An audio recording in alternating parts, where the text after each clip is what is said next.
Hello everyone, welcome back to my channel. It is your girl, Christina. How are all of y'all?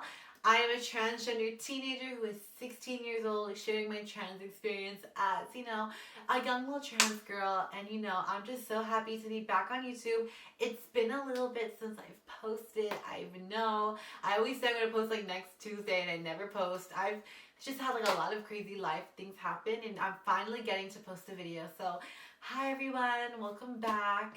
Today's video is entitled How to Deal with Dysphoria. But before we get to today's video, please like, please subscribe to my channel, please leave a comment down below. Please go watch all my reels. I be posting reels almost like daily, so everyone go watch them. I want to fill you in what's going on in my life. I've been crazy working. I've been really working on my body. I've been working out every single day, Mama's been posting the cute pictures on the gram.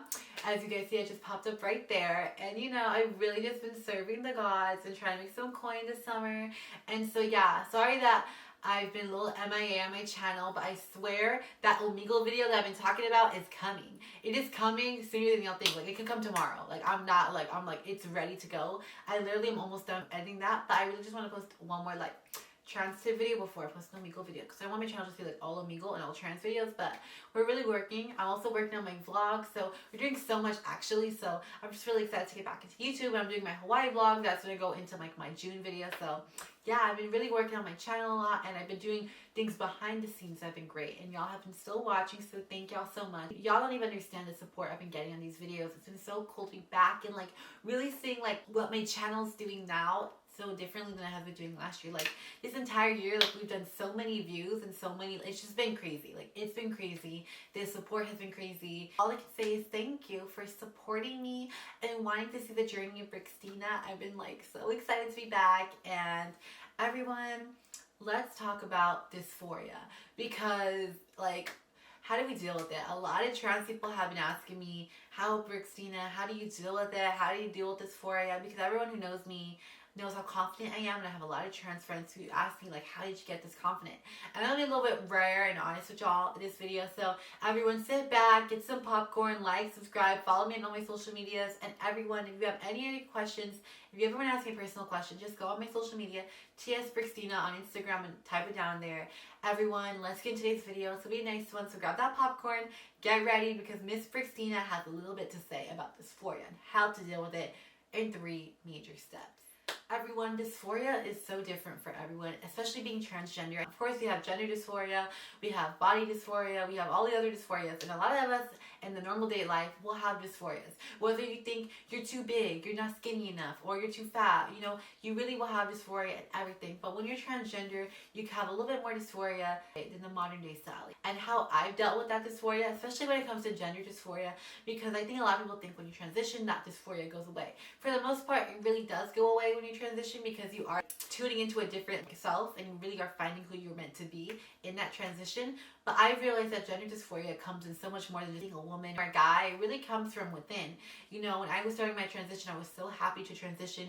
I kind of blocked out everything from the past. I wasn't really thinking about my old self as a little boy that I was, and I really just wanted to throw that part out of me, because I really felt like I had this time to live my womanhood, because I really felt like my womanhood was so much more important than anything I ever lived in my life. And I always had felt like a woman, but my womanhood didn't come from me knowing I was going to be a girl from a born age. I just knew that my femininity was something that was so amazing, and that I was able to express that my whole life. That was that is my womanhood, was the amount of femininity I exuded myself. And because of that, I have a really good grasp of who I am as a person. But I think something that I didn't really realize, that I was really hiding an old self. And my gender dysphoria really came from when I think about the past, people would bring up my dead name and all that. I really couldn't handle the difference, because I was so focused on leaving my old self behind to become the woman, that I wasn't embracing those memories. I was kind of making those memories painful. And so when I would think about the past, I would get sad. I would start getting dysphoric about my gender, and I would start overthinking, oh my god, what am I doing? Is this right? Because of all the social things too, but because I wasn't allowing myself to just allow the world to be hey, I'm transgender, and I was trying to hide it so much, I really wasn't allowing myself to embrace the woman that was meant to be. Because I think when we transition, we just think we're throwing that part out of us. But if it wasn't for that little girl or little boy who was so sad and had such passionate about who they wanted to be, you wouldn't be the man or woman you were today. And without that little child, that little boy, wanted to be a woman and was so happy to be feminine, I wouldn't be the girl he sees here today. My womanhood didn't come from me being born with a vagina or an XY chromosome. It really came from me embracing the little boy who was born in the wrong body, who really wanted to be a woman, and then I became the woman I'd always imagined myself. When I look into the mirror, I would see a little boy, I would see a girl, and that dysphoria was alleviated the moment I turned into the woman I was meant to be. When I grew up, I used to always think in the future, oh my god, I'm gonna have wigs, I'm gonna have makeup, I'm gonna have big boobs. And when I would look in the mirror, I wouldn't see that. I'm like, I don't see that. And I kept getting older and I kept getting manlier, and I was like, oh my god, like this cannot happen. Like I look crazy. And then now I'm back, and now I'm a woman now, and then I'm like, this is who I'm meant to be. I don't have major titties, but what I do have is a major soul and a major heart, and know that, honey, I don't need big titties to be a woman. I don't need big ass to be a woman. I don't need all this to be a woman. What I need is myself. And that's how I really got out of that dysphoria, because I think I was so scared of how other people would treat me. And I just had to embrace what I had right now. My small progression in my estrogen, like I've been on hormones for about almost 2 years now. And I feel like I've had a lot of progression, but I haven't had the most progression that I would have liked. But I've been able to embrace that, and that's alleviated my dysphoria in a different type of way. And another way I want to hit on dysphoria and alleviating it is definitely hormones. Hormones really, really made me feel like a really feminine woman. I realized it only alleviated so much of my dysphoria. I think when people think they get on their hormones, it's just going to alleviate everything. And honestly, if you don't do the work, befriend the inner saboteur that you have in yourself already, the hormones are just going to make yourself just a little bit more depressed. You're going to end up gaining weight. You're going to end up doing all these other things. And the way I alleviated my like dysphoria, needing to be more feminine, was the hormones. But really it was honestly not taking the hormones making me feel more feminine. I had been taking hormones for a year, and I kind of stopped taking hormones for a little bit because I was not really feeling it. I was just lazy and I wasn't taking them anymore. And I really did feel like after I stopped taking my hormones for a little bit, I really felt really in peace with my femininity, because I feel like I was rushing so much estrogen and puberty blocker into me, and like T blockers, that I was really just disassociating with everything. So when I was able to just only taking my spiral pills and just allowing myself to really feel this femininity that wasn't pumping in all this medicine, I really found myself through that.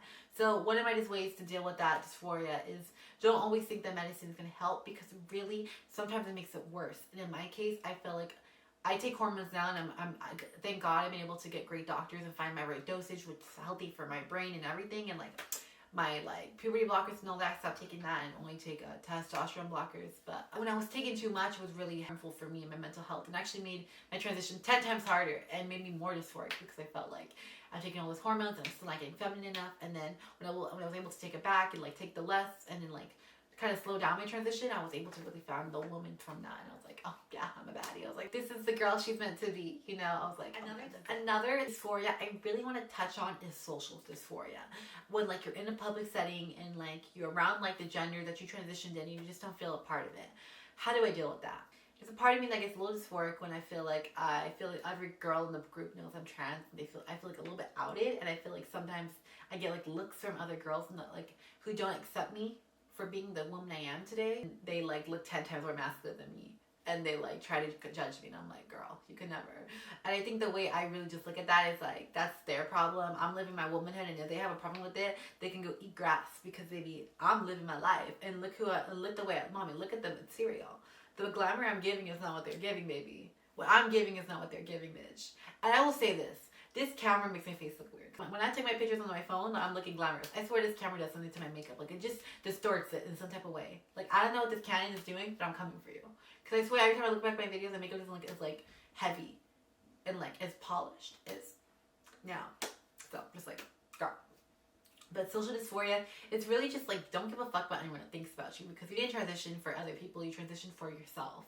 And that's what I will just say, like, fuck everyone, really. Like, if you're not feeling if you're really just like over here like caring about what other people think, like you're never gonna succeed, girl. Like, you need to like really look at yourself and be like, I'm a baddie. They're not. I'm doing what I like, and I'm gonna continue when I'm doing what I like. So everyone, this is how I deal with dysphoria. I really believe that you really have to befriend the inner saboteur within you. You have to not put so much pressure on your transition, because I put a lot of pressure on myself. And I realized that when I took that pressure off, I was able just to succeed more.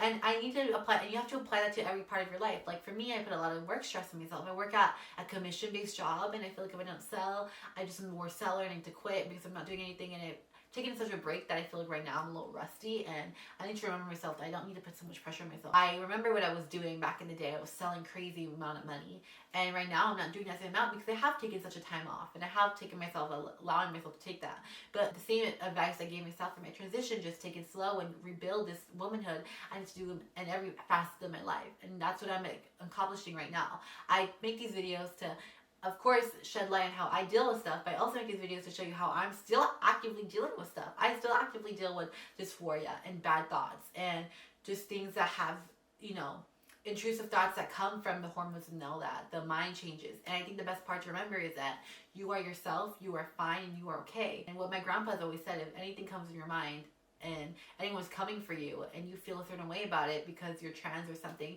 just say fuck, and get it out of your head. And then if you feel a certain way because someone said something, fuck them and continue living your life, because guess what? You control your life, and you can be a baddie or you can be a saddie, and I want to be a baddie, babe, you know?